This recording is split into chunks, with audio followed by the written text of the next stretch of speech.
Sushant Sareen, you know, your reading of India's inaction post 26/11, I'd asked then Air Chief Marshal Fali Homi Major if it had emboldened Pakistan, and he said yes. You agree that India's inaction or coming under American pressure was seen as a sign of weakness? How would you see the Congress party today saying that Trump brokering that ceasefire is also a sign of India's weakness? Okay, Gaurav, let me just rebut one or two points which Sanjay Jha made. And you are asking him a question on the agony of Mumbai, and Sanjay, being a Mumbaiker, would understand it. Well, his erstwhile party was busy deflecting attention from the Mumbai attacks by finding an alibi for Lashkar-e-taiba. Senior leaders like Digvijay Singh and others were talking about RSS ki sazish. So you know where these guys were coming from at that point of time. Sanjay talks about Russians giving weapons to Pakistanis. I would be very interested in being enlightened which weapons he's talking about. If he's talking the jet engines that are being given, those started during the Congress period. And the Congress party did not do anything about it at that point of time. So that goes back more than a decade, even longer. I 2012, think go on, sir. Yes, sir.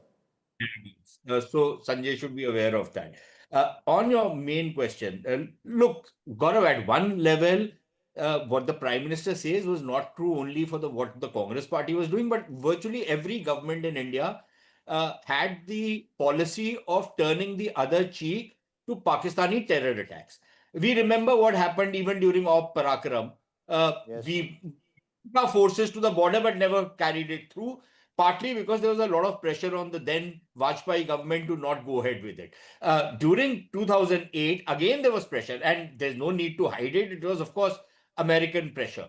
But what was worse than American pressure was that, and this is documented, I'm not making it up, that Dr. Manmohan Singh was meeting some US senators who were then going to be traveling to Pakistan, and he tells them that, listen, why don't you go and ask the Pakistanis that if we go and drop a few bombs to satisfy Indian public opinion, that they should not retaliate. To which the American senators were told that these guys have lost their mind, we will retaliate. Right? So they were looking for permission from Pakistan to attack Pakistan. Now, it's all very well for people like Mr. Shiv Shankar to write books and say that, that when we took this thing up diplomatically, there was a lot of dividends that came our way. Please tell me what dividends came our way. What did the world do to Pakistan after 2008, after those Mumbai attacks? And I'll tell you what the Americans did. The so-called very enlightened President Obama actually dropped in on a meeting of General Kiani to find out how they can coordinate and cooperate much better on a variety of issues insofar as Afghanistan was concerned and regional security was concerned. So this American romance with Pakistani military dictators, and Kiani was also a dictator, unless, of course, you think that Pakistan is a democracy. This goes back a very, very long way.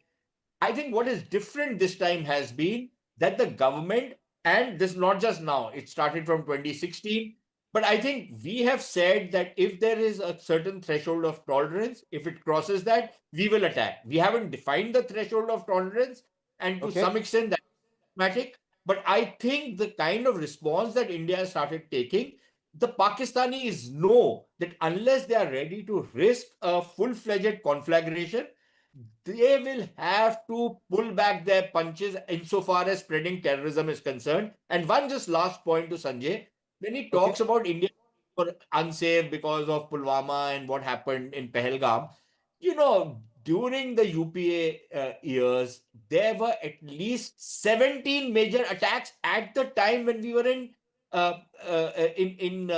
close, talks with the Pakistanis. We were in peace talks with the Pakistanis.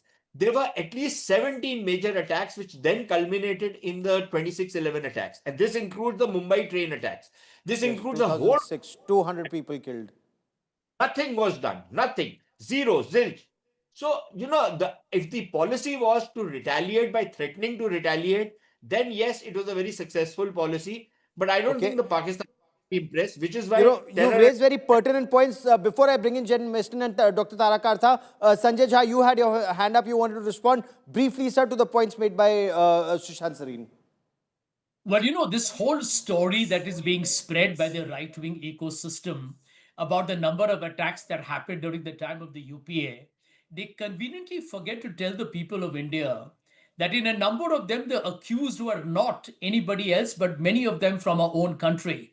And although they have been subsequently acquitted, as would probably happen under the kind of dispensation we have, don't forget, don't ever forget what Rohini Salian once said on the NIA issue. And she was, by the way, the So public you're giving prosecutor Pakistan a about clean the chit and pressures. blaming Hindu terror, No, but I'm just Sanjay, going to tell you. no, I'm no, just going to okay, tell you Sushant Sareen. there is a very convenient explanation being given by Sushant, and we should be a Sir, lot more you careful will go because I think we are absolutely having a viral in civilized Pakistan and debate here. sadly with my face on And let it me give you by a giving classic Pakistan a example. clean chit on radical Islamist terror. 2611 was not RSS ki sazish. 2611, that there's ample evidence. Ajmal Amir Kasab was a Pakistani terrorist caught alive, and thank God for that, or thank Tukaram Omble for that, or God forbid, that would have been blamed as Hindu terror. But Sushant Sareen, you wanted to come in. If it was left to people like Sanjay Jha and his ilk, whether they are left wing or whatever wing they are from, they would have even pinned the 2611 and they were all set to pin it. If it was left to people like Digvijay Singh and other third raters who were, people like Mahesh Bhatt and others, all of these guys were hell bent on pinning it on RSS ki sazish, weren't they?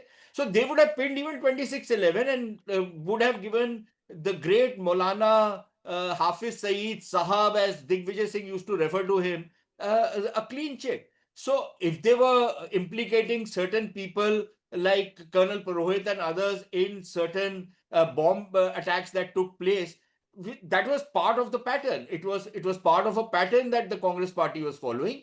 And you have Including that Samjhauta blast where Arif Rohini Kasmani UN Salian gave a records. written affidavit to the court. Sir, it's Rohini not Pope. Salian named the officer It's of the not, NIA. it has to No, have she named the documentary officer of evidence the backing NIA. it. It's not the She gave an gospel just affidavit to because the somebody is court. saying it.